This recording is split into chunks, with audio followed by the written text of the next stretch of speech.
Hey guys, welcome to another small video, and today I'm bringing you a video in case you guys haven't read the title, which I'm pretty sure you guys should have read the title. Will be tips or information that veteran players know that starting players or barely moderate players might not know. So you let me know how much of a veteran player you are at in the comments, depending on how many of these things you already knew. Starting with the first one. Now this one should be one that you should have noticed from the very beginning of starting playing. Is that there's a little extra time that your army takes no matter what you do to come back. So this is in the case of attacking and hunting monsters. So I will show you here. And I killed it.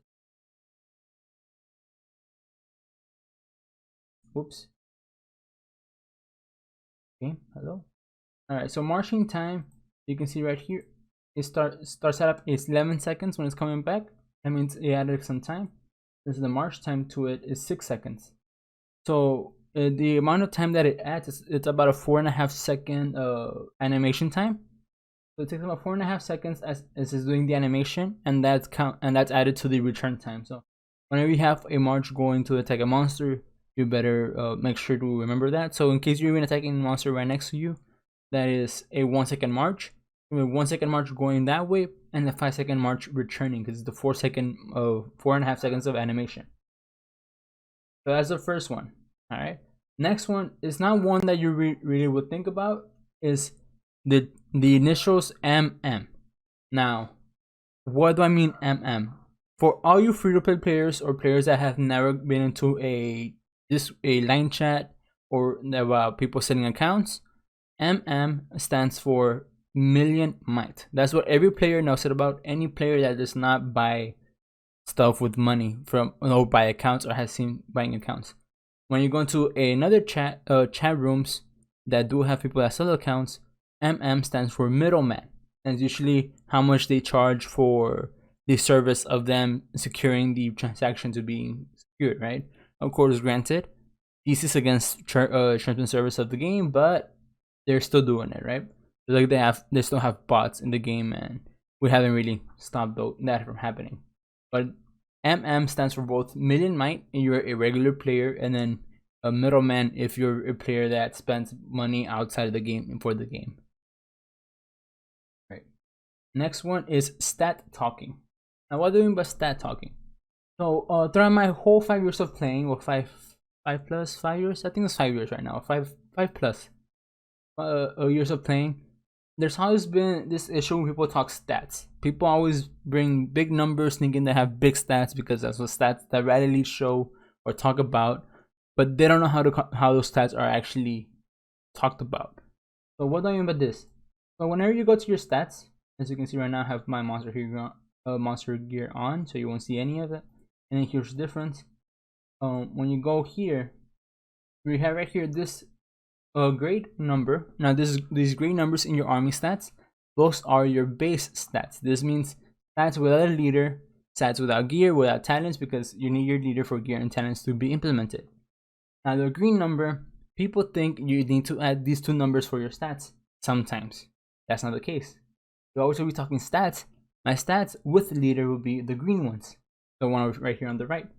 So whenever I'm saying, in this case, I would be saying my infantry stat is 156%. It's not 300%. It's 156. What other people tend to do as well is they add the army attacks, or multiply by the army attacks being 176, and then multiply that by the army stat, and they use that as the army stat, which is also not a way you talk about stats. When you talk about stats, you only talk about the green number. So your infantry spirit percentage is not 1,200%. No, your infantry percentage would be just the green number. You don't add anything to it. You don't multiply anything by it. That's just what the number is. When anyone talks stats, that is the number they're talking about. If you're talking about something else, you're not talking the same thing. That's simple. Stats talks is always green. Green numbers only. You never add, you never subtract, nothing. So whenever someone says they have a 700% stack infantry attack, their green number is 700. Their army attack could be 100, it could be 200, it could be 300% attack. Who knows, depending on what kind of gear, research, and other stuff they have gets added into it. Now, the other information that one might not know is resources. Now, it comes to resources. You guys might not know this because the game doesn't talk about it, but there is a cap of the amount of resources you can have in your castle, in any castle. And that cap is based on the system. Now, the system the game uses is a 32-bit system.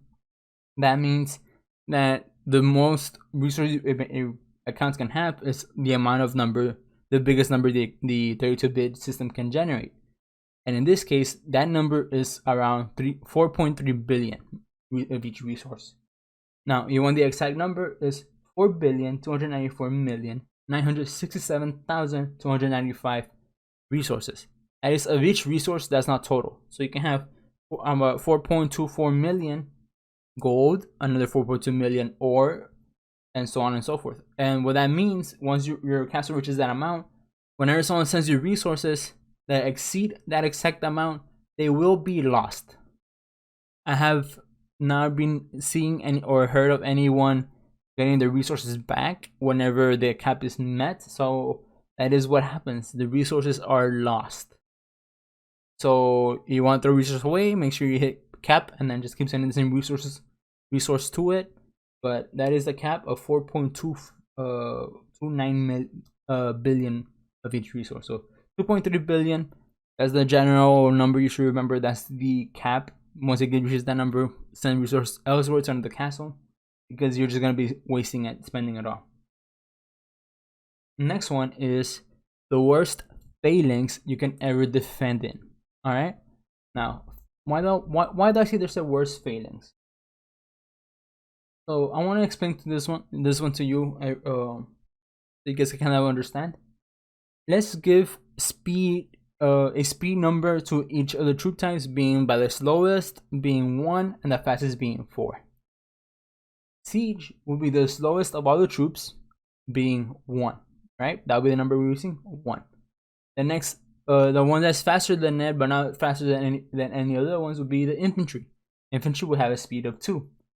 Followed by that, we have a speed of 3 being range and a speed of 4 being cavalry, right? We all know this. Now let's put this into effect. When you're defending, the speed of 4 will catch up to the speed of 2 whenever the fight starts. So the moment your infantry collapses with whatever's up front, your cav will also be there collapsing with it, right? And in that case, range will stay in the back because they're ranged. Right here, range is speed of 3.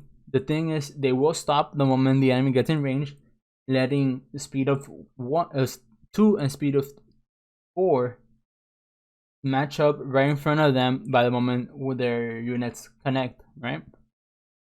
Now with cav, speed of 4 followed by speed of 3 followed by speed of 2.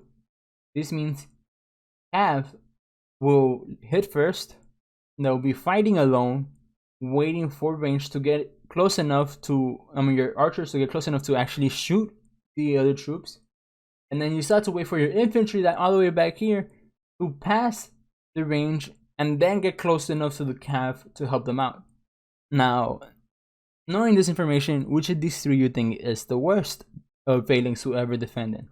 That's right, it is cavalry phalanx. This is the worst one you ever want to sleep in. Don't ever sleep in this phalanx. If they catch you with this phalanx, you are giving them easy kills. Why? They send a range attack and voila, your cav that were up front, they are fighting alone. The range that counters them. The infantry is what you need in order to counter the range, but they're all the way back here and they're the slowest of the moving troops, since the siege starts shooting from the very beginning. They don't even move. So you're having the slowest one that can actually defend your cavalry on the very back. You're going to be losing a lot of free troops. So that's why cav phalanx is the worst. Now, I did say this was going to be the last tip, but it's not really the last thing that we all know about. The next thing I want to talk about is the Taiwanese server, or also known as the beta server. Not much of a beta server. All it is, it's a server where updates are released a day or 4 days in advance. Usually a day in advance.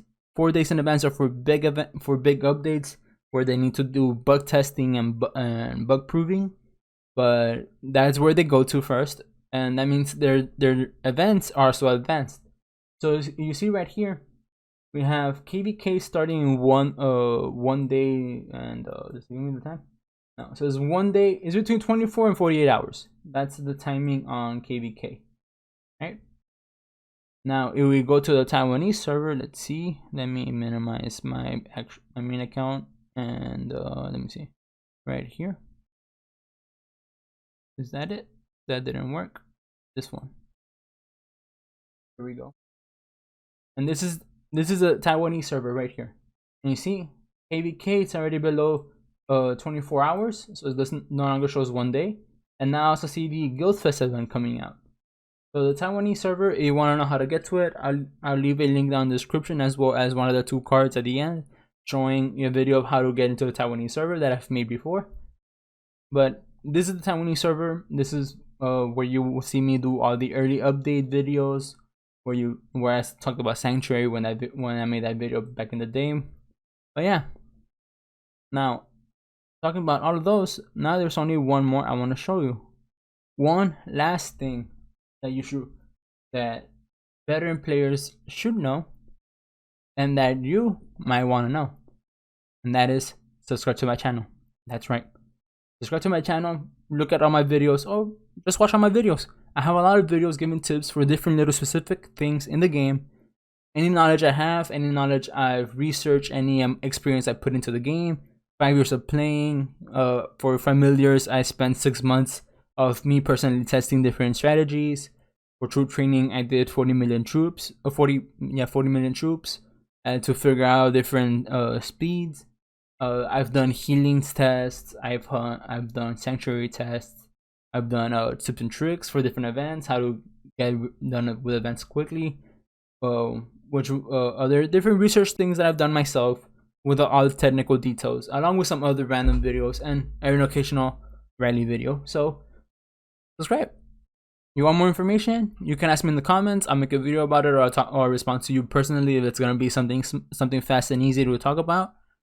But yeah, leave down in the comments if you have anything else you would like to know, some other information that I might not have posted a video on, and anything like that. But yeah, I hope you found it informational. I hope they helped you out. I'm already at 12 minutes. So yeah, catch you on the next one. Peace.